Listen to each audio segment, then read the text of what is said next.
زنا کی اجازت لینے کے لیے ایک شخص نبی کریم صلی اللہ علیہ وآلہ وسلم کی خدمت میں حاضر ہوا۔ جی ناظرین، آپ نے ٹھیک سنا۔ حدیث مبارک میں ہے کہ سیدنا ابو امامہ رضی اللہ عنہ فرماتے ہیں کہ مسجد نبوی میں صحابہ کرام موجود تھے، رسول اللہ بھی موجود تھے۔ ایک شخص آیا اور اس نے یہ کہا کہ میں اجازت لینے آیا ہوں، میں زنا کرنا چاہتا ہوں، کیا اجازت ہے؟ صحابہ کرام نے اس کو منع فرمایا اور اس کو سمجھایا کہ چپ ہو جا، خاموش ہو جا، یہ ذکر نہ کرنا، یہ بات بھی مت کرو۔ لیکن نبی کریم صلی اللہ علیہ وآلہ وسلم نے یہ باتیں سن لیں اور آپ صلی اللہ علیہ وسلم نے ارشاد فرمایا ادنو، کہ اسے میرے قریب لے کے آ جاؤ، میرے پاس اسے قریب لاؤ۔ وہ شخص نبی کریم صلی اللہ علیہ وآلہ وسلم کے قریب جا کر بیٹھ گیا تو آپ صلی اللہ علیہ وآلہ وسلم نے اس کی طرف متوجہ ہو کے فرمایا اتحبہ لأمک، یعنی ایک سوال نبی کریم صلی اللہ علیہ وسلم نے فرمایا کہ کیا تو اس کام کو اپنی ماں کے لیے بھی پسند کرتا ہے؟ اس نے جواب دیا نہیں، ہرگز نہیں، اللہ کی قسم، اے اللہ کے رسول، اللہ مجھے آپ پہ فدا کرے، بالکل نہیں، ہرگز نہیں۔ تو نبی کریم صلی اللہ علیہ وسلم نے ارشاد فرمایا وَلَلنَّاسُ يُحِبُّونَهُ لِأُمَّهَاتِهِمْ، تو لوگ بھی اس کام کو اپنی ماں کے لیے پسند نہیں کرتے۔ پھر آپ نے فرمایا أَفَتُحِبُّهُ لِإِبْنَتِكَ، یعنی اس کا مطلب یہ ہے کہ اچھا تو اس کام کو کیا اپنی بیٹی کے لیے بھی پسند کرے گا؟ اس نے کہا نہیں، اللہ کی قسم نہیں، اللہ کے نبی، اے میرے پیارے رسول، اللہ مجھے آپ پر فدا کر دے، ہرگز نہیں۔ تو نبی کریم صلی اللہ علیہ وسلم نے ارشاد فرمایا وَلَلنَّاسُ يُحِبُّونَهُ لِبَنَاتِهِمْ، کہ لوگ بھی اسی طرح اس کام کو اپنی بیٹیوں کے لیے ہرگز پسند نہیں کرتے۔ پھر آپ صلی اللہ علیہ وسلم نے ایک اور سوال ارشاد فرمایا أَفَتُحِبُّهُ لِأُخْتِكَ، کہ کیا تم اس کام کو اپنی بہن کے لیے پسند کرتا ہے؟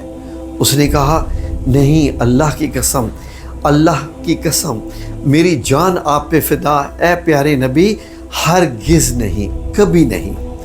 نبی کریم صلی اللہ علیہ وسلم نے ارشاد فرمایا وَلَلنَّاسُ يُحِبُّونَهُ لِإِخْوَاتِهِمْ، کہ لوگ بھی اس کام کو اپنی بہنوں کے لیے پسند نہیں فرماتے۔ نبی کریم صلی اللہ علیہ وسلم نے ایک اور سوال کر دیا أَفَتُحِبُّهُ لِأَمَّتِكَ، کیا تو اس کام کو اپنی پھوپھی کے لیے پسند فرماتا ہے؟ پھوپھی والد کی بہن ہوتی ہے۔ تو اس نے کیا جواب دیا؟ نہیں، اللہ کی قسم، اللہ مجھے آپ پر فدا کرے، ہرگز نہیں، اے میرے پیارے اللہ کے نبی، کبھی نہیں۔ تو نبی کریم صلی اللہ علیہ وسلم نے ارشاد فرمایا وَلَلنَّاسُ يُحِبُّونَهُ لِأَمَّاتِهِمْ، تو لوگ بھی اسی طرح اس کام کو اپنی پھوپھیوں کے لیے بھی پسند نہیں فرماتے۔ اب نبی کریم صلی اللہ علیہ وسلم نے ایک اور سوال ارشاد فرمایا أَفَتُحِبُّهُ لِخَالَاتِكَ، کہ کیا تو اس کام کو اپنی خالہ کے لیے بھی پسند فرمائے گا؟ اس نے کہا نہیں، اللہ کی قسم، اللہ میری جان فدا کر دے، اے نبی صلی اللہ علیہ وسلم، آپ کے اوپر ہرگز نہیں، اپنی خالہ کے لیے بھی یہ میں پسند نہیں کروں گا۔ اللہ کے نبی رسول اللہ صلی اللہ علیہ وسلم نے ارشاد فرمایا وَلَلنَّاسُ يُحِبُّونَهُ لِخَالَاتِهِمْ، لوگ بھی اس کام کو اپنی خالاؤں کے لیے پسند نہیں فرماتے۔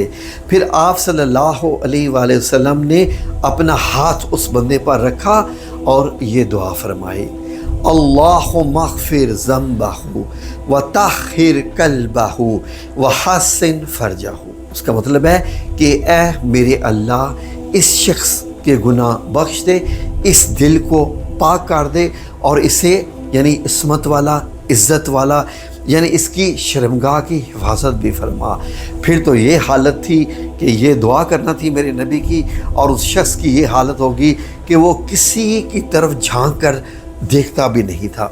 ناظرین غور کریں تو نبی کریم صلی اللہ علیہ وآلہ وسلم نے جس طریقے سے اس شخص کو سمجھایا، آج تک دنیا کی تاریخ میں کوئی بھی اتنا اچھا معلم، اتنا اچھا مبلغ، اتنا اچھا کوئی بیان کرنے والا کوئی بھی نہیں بتا سکتا۔ جب اس کے دل پہ ساری بات لگ گئی کہ وہ اس کی ماں بھی یہ کام کرے تو اسے پسند نہیں، اس کی بیٹی بھی یہ کام کرے اسے پسند نہیں، اس کی بہن بھی یہ کام کرے تو اسے پسند نہیں، اب رشتہ داروں میں اس کی پھوپھیاں جو والد کی طرف سے ہیں وہ بھی یہ کام کریں تو اسے پسند نہیں، اب اس کی ماں کی طرف سے اس کی خالائیں بھی اگر یہ کوئی کام کرے تو اس شخص کو پسند نہیں ہے، وہ یہ نہیں چاہتا۔ تو ہر عورت، یعنی کہ دنیا کی ہر عورت کسی نہ کسی کی ماں، کسی کی بہن، کسی کی بیٹی، کسی کی پھوپھی، کسی کی خالہ، ان تمام رشتوں میں وہ پائی جاتی ہے، اس کے بھی رشتہ دار ہوتے ہیں، تو کیا وہ یہ پسند کریں گے؟